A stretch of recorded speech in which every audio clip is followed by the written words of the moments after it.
Hello everyone, welcome to today's video. We're going to talk about Bitcoin predictions. Why is everyone bullish? This is my opinion on where I think Bitcoin could be in the long term. Stick around.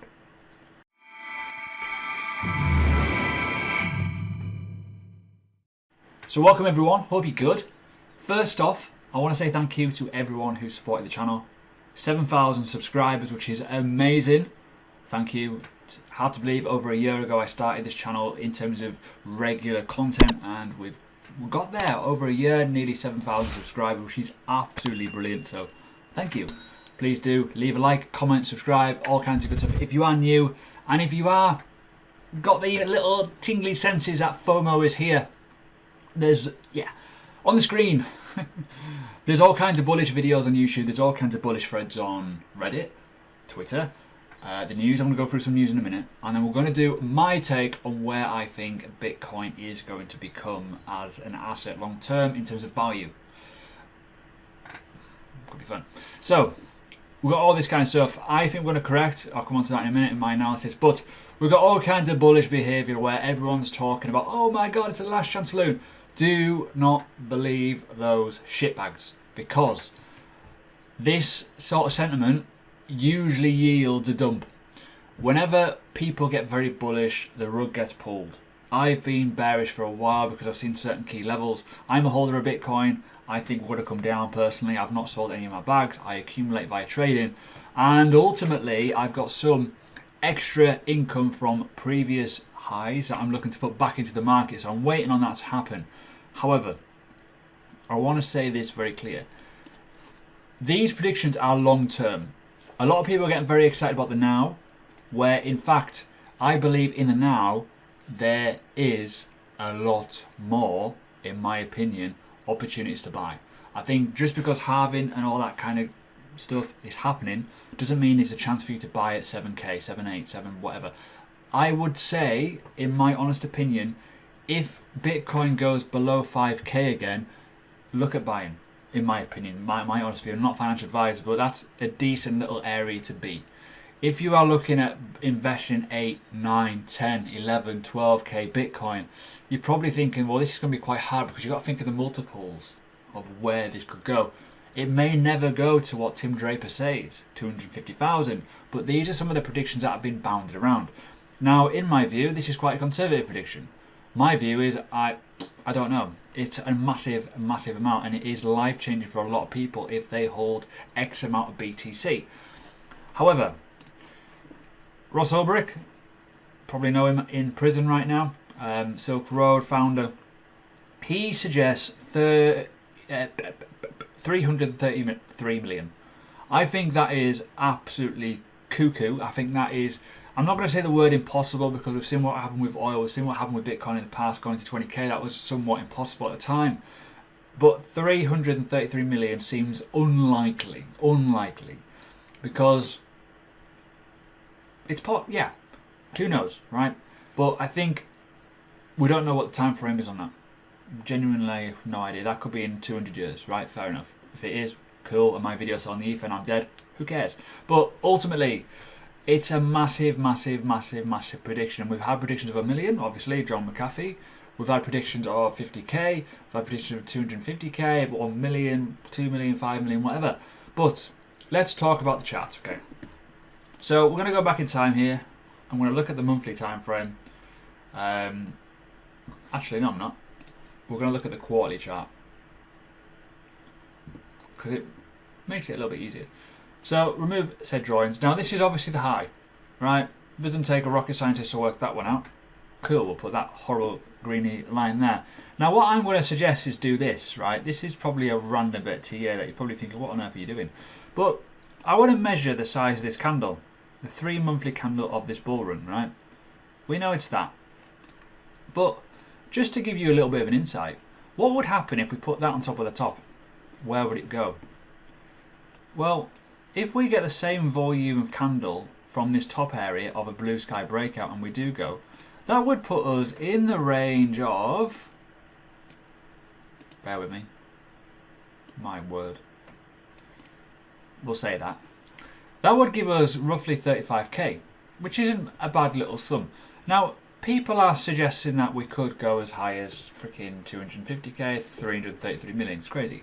But when you start looking a bit further down, I don't think we're going to go as high as people think. I'm not going to burst anyone's bubble, but I do not believe in the next 10 years that we're going to see a million. I personally do not see it. I think there's too many fundamental underlying takings of shit that needs to be done first. I think we need to figure out the mining costs. I think we need to figure out the best way of keeping it, that side of things working, and so we don't get manipulated by miners and also the stock markets, because futures and etc etc.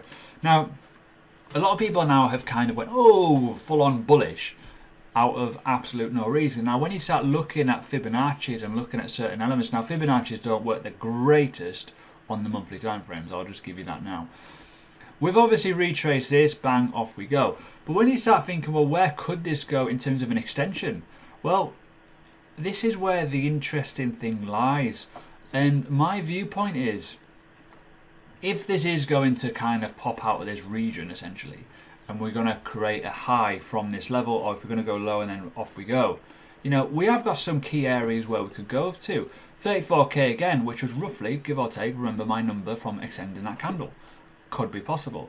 Now, start looking a bit further ahead, we've got the 2.618, which is 53,000, which is also a very, very ambitious number. 3.6 and 4.236 and all kinds of other good stuff that could be in the mix of whatever's in the future. Now, that is only just one extension. It's not the greatest bit of kit. It's not the greatest prediction. But we've got to look at longer term. We've got to think of what happens when we do create a higher high. We've got to create a higher high before anything happens, before we even get realistically bullish. And that higher high has to come from this point here. And then we go to this point. And then we go from this point. Now, you've got to measure what is happening in the grand scheme of things. Now, when you start looking at, we have retraced. We've pulled back up to the 618. This now is starting to show signs on the weekly that we are going to retrace again. So, what does this mean? Bullish? No, not yet. Why? Because when you start looking at the facts of this, and you look at this drop, we have not formed a higher high. We are still forming lower highs. Still in a bearish trend. Overall, still in a bearish trend, and a lot of people don't quite understand that. So, until we start getting bullish, we need to start breaking out formations that are going to yield some nice returns up, and keep going. Now, when you start looking at the weekly, though, right? And you start thinking, now then, what can I draw here? We've got a nice little region here from the start of 2018. Start of 2019. In my honest viewpoint, I think we've got to get a very good run. Now, when you start looking at elements like this, where you think, right, we've went up, we've corrected right down to 7.6, we could flip to these regions here. We could easily flip to these regions here, right, at some point in the future. Don't know when, but it's going to happen at some point, right? Let me just draw these a little bit neater. And this is a simple sort of method in terms of just a normal extension of this retracement. Now, personal opinion, I don't think we've dropped enough yet. I don't think we have. I think with this, it's going to turn around. We're going to go back into this level. This is why I'm thinking 5.3 or 5,000 is a great little place to buy. Obviously, we're wicked lower. We could go lower. This is invalid if we go below 3k. So my honest conservative prediction is simple. When you start looking at retracements, and let's look at this as an example here, as the big one. We obviously retraced all the way down, went well below the 7.6, and then we went right the way back up again. Didn't really go up as high. We obviously hit a key level of resistance. But when you start looking at the overall facts of this retracement here, it's still a valid structure. So would it be wise to say that we could go to 17,000, which is a key point, or back up to the 14k levels, or the 20,700? Now, a lot of people are probably expecting a massive uptake for the long term. But the long term is hard to predict when we don't actually have structure for that yet. It's just a pluck idea. But when you start considering bullish behavior and momentum, we are still, if you look at that, still bearish overall. We need to break out of this level.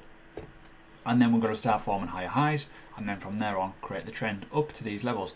If we go beyond here and correct an all-time high, this is where things get interesting, where those extensions will come into play, where you got to start looking, well, what could happen if we do this? put an extension from this wave, essentially, to this bottom wave here, and then pull it across, well, when you start doing this, you have a bit of confluence between that level there, which is key, obviously.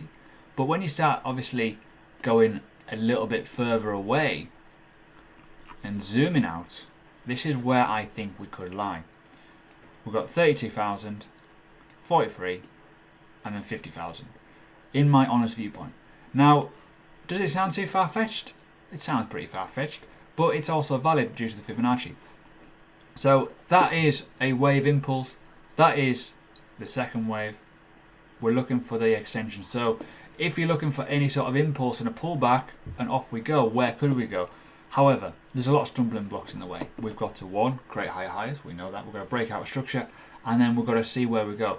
If we do get blue sky breakout and we are hitting this 20k, things will get very, very interesting, because this will flip to support and we go higher. But enough of that. Let's just think, right, where could we go? I'm just going to put those two targets up here. I'm going to see if we hit them. I'm going to see what happens. But I'm also going to put two lower targets, because when you start looking at the bearish side of things and what could happen bearish wise, just not to scare people, but when you start thinking, well, actually, this is what could happen, and why I have that element of surprise. Hello. I've got a video about this level here. I think this is the absolute real danger point where we could fall. Ignore the minus ones. But ultimately, I think viewpoint is, if things go incredibly bearish, 1,812, which sounds crazy, I know. But in my viewpoint as well, you've also got this bottom area where this has absolutely tapped it, just a small amount, which is also a key level. But again, I want to suggest this. Go down to the daily time frame. If you look at the 5.5 level, this region here, or the 5,000 level even, look at that level there. That is also a possible buy region. So this is kind of a double-edged kind of video, realistically. We're looking at long-term and short-term, but in my honest viewpoint, if I zoom out of this now, just to kind of give you an insight, if I was a betting person and I wanted to buy into Bitcoin, this area is a decent area. This is like a golden area. This is the absolute critical last chance resort, literally, right? If anything's going to happen, we drop into this level, boom, buy the shit out of it. Literally, don't even think about it, just press the buy button. If you've got spare cash, just press the buy button, because that could be the last time it'll ever be there. And I don't want to say that publicly, but it looks too good to be true to be there anyways, if it happens, But again, likewise, $5,000 for a Bitcoin, I think in 2020, before the halving or post-halving, whatever, and you're thinking long-term, as in long-term, the next 3 to 4 years, you're not going to touch it, you're going to just sit and wait and see what happens, and then take profits at the tops, it's a great little buy zone. So that's my honest viewpoint. If I then zoom out though, personal viewpoint, this is a potential area, 17k, if we are going to create a higher high into that level. If we go even higher, possibly 21,000, and then if that flips to support and goes up, we could be looking at 35,000, 45,000, 50,000.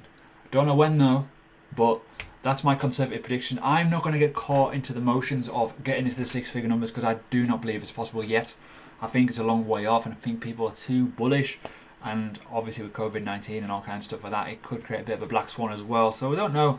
It's interesting, but personal viewpoint, buy it low and sell it high. Don't worry about it. Don't think long term. Always take profits though. Always.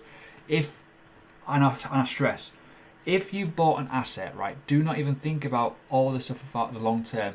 If you think, right, oh my God, this has gone up by 9 times its money in a matter of like 4 months, just think to yourself, if it starts coming down, just sell it. Just take profit. Be happy with it. If it goes up, doesn't matter. If it goes down though, rebuy more, have a much better position longer term, and just keep taking profit off the table, and make sure you are not killing yourself by investing at the wrong moments. See you again tomorrow. Have a good one. Bit of a bullish one for this one today, I know, but why not? Mix it up a little bit.